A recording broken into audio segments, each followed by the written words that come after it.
Elon Musk is having a terrible February. Despite all the years of brainstorming and calculations, things can go haywire anytime, especially in space. This month, SpaceX launched 49 of its Starlink satellites into orbit. However, what is unique is that 40 of these new Starlink satellites got destroyed and burned by a geomagnetic storm before reaching orbit.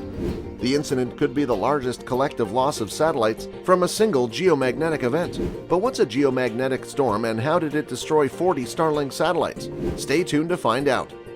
Launching satellites into space is not out of the ordinary for Elon, as the company has already put almost 2,000 of its satellites into space.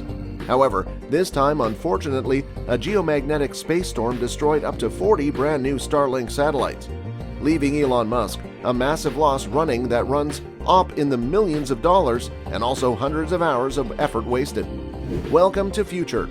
Don't forget to subscribe to our channel to get updated with everything on future technology, Elon Musk, or SpaceX. If you thought the devastation is one of a kind, then let's break the ice for you. This is just the beginning. In the next several months, we might see many more instruments damaged by solar storms like never before. Just after a geomagnetic storm damaged the Earth's atmosphere and sent roughly 40 of the satellites to an early flaming end, SpaceX today risks losing virtually the whole launch's worth of Starlink broadband satellites. Analysts have estimated that each Starlink satellite costs between $250,000 to $500,000, this including the launch of its Falcon 9 rockets. The storm will have cost almost $50 million in damages. SpaceX's Starlink constellation, which aims to deliver global satellite internet connectivity, may take longer to build up than the firm anticipated on February 8th. The spacefaring company admitted that 40 of the 49 satellites launched so far did not reach their final destination instead of reaching in the Earth's orbit. Instead, they burned up as they re-enter the atmosphere. On February 7th, streaks of fire in the night sky could be seen as footage showed satellites burning up in the skies over Puerto Rico. But what caused this to happen? According to SpaceX, the satellites became entangled in a geomagnetic storm which drove the atmosphere to overheat and densify.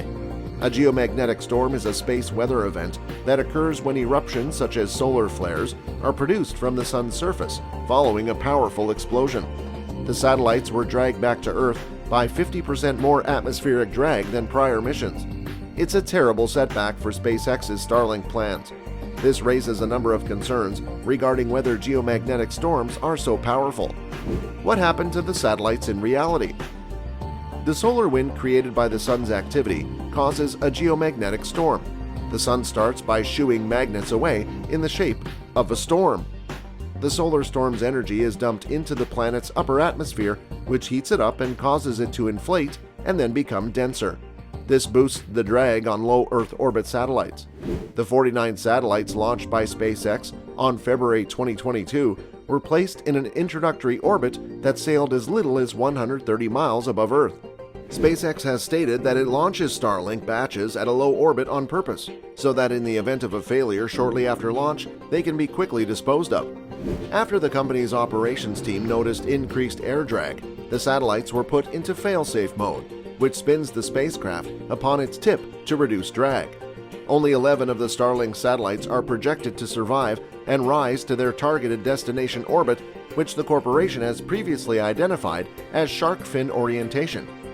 The Starlink satellites are meant to disintegrate as they re-enter the Earth's atmosphere, according to a SpaceX blog. No orbital trash is formed and no satellite parts strike the ground. To fight the problem, astronomers are building a center again for the protection of the black and calm sky from satellite constellation disturbance. In truth, SpaceX did not specify whether it was aware of the storm on January 29th, which the National Oceanic and Atmospheric Administration (NOAA) claims were caused by a solar flare. The NOAA rates geomagnetic storms on a range of G1 to G5.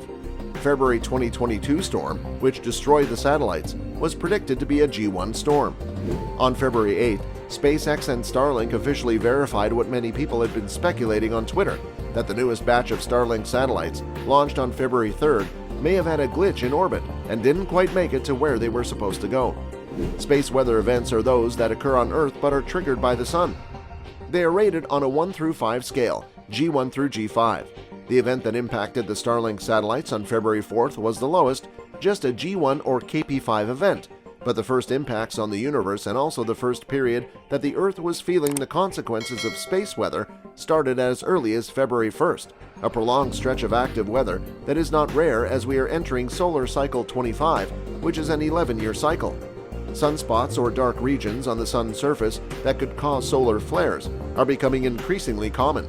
In fact, the sun hasn't had a sunspot since 2022, and this solar cycle 25 is looking to start off far more active than expected. But we're on the upswing here, and the solar cycle's peak will be around 2025 to 2026. So all of these engaged solar flares aren't unheard of and are likely to resume as the sun starts producing more. Solar flares are simply a massive plume of energy ejected from the sun. Now we can witness the effects of those solar storms here on Earth, but our magnetic field protects us from any actual danger. However, if you get a really bad one, the way particles in the atmosphere interact with the magnetic field from the sun during a solar storm can have an effect on the electricity grid as well as satellites in low Earth orbit. And satellites in particular are vulnerable to solar storms due to their lack of protection. What happens during a sun flare? The Earth's Starlink satellites fly above the atmosphere of the Earth. The atmosphere consists of a variety of molecules such as oxygen and nitrogen that are all floating around inside it. Those chemicals are inside the atmosphere, and the Starlink satellites function above some of the atmosphere, not all of it, but most of it, which may reach as far as the moon. These solar storms are dangerous to Starlink. A coronal mass ejection is ejected from the sun. That coronal mass ejection then interferes with the Earth's magnetic field, causing a solar storm, which subsequently heats up the atmosphere. The atmosphere expands as it heats up. More molecules begin to push outward from the Earth's surface as the atmosphere expands. As the atmosphere grows larger, these satellites in low Earth orbit are colliding with more of these molecules, causing what is known as atmospheric drag.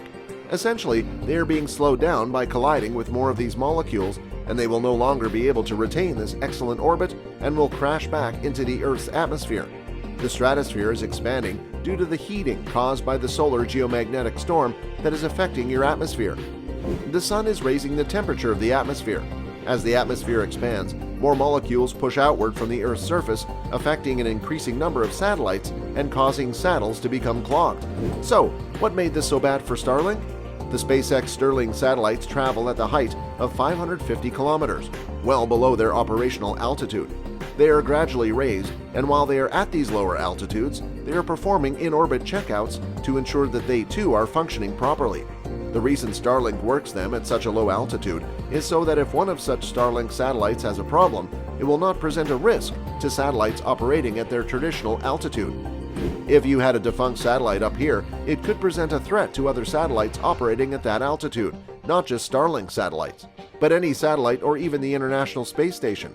So it's much more susceptible to drag as it goes through checkouts now in the lower level of the atmosphere. It's right over that fine line of the atmosphere, but as it expands a little bit more of these satellites are being impacted by those molecules of the atmosphere, which is what our problem is. The Starlink satellites would still be in this checkout phase, and once the solar storm hit, SpaceX put them in a safe mode to protect them from the solar storm. The density had an impact on 40 of those satellites, and they didn't really come out of the safe mode. The increased density of the atmosphere as it heats up will drag those satellites down to reality. The G1 geomagnetic storm heated up the atmosphere enough.